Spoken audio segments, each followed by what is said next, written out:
সালাম আলাইকুম। ওয়ালাইকুম সালাম। কেমন আছেন? আলহামদুলিল্লাহ ভালোই আছি। আপনি কিরকম? আলহামদুলিল্লাহ। উনি হচ্ছে আমাদের ফুলেঘাটের মাইজাডি বাড়ি আর আমাদের চণ্ডীবাসা গ্রামের জামাই।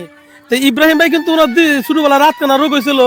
রাতকানা রোগ হওয়ার পর ওনার দৃষ্টিশক্তি না বলে চলে। আমাদের পাকুন্দিয়া সহ টিকুয়াল, বিডিপাড়া, গাগরা, চণ্ডীবাসা 35 টাকা যায় এবং এই পাকুন্দের সাইডে পুশিন্দি সাইডে বেশি থাকে। বেশি এবং চোখের মানে আন্তাজ মতে যায়। ঠিক আছে।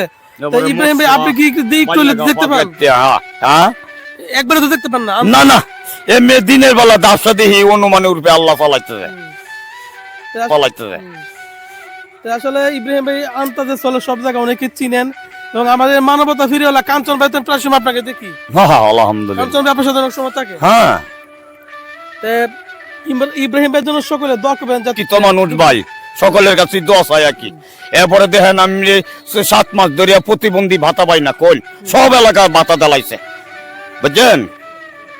উনি একজন অন্ধ মানুষ হয়েও প্রতিবন্ধী ভাতা পাচ্ছে না।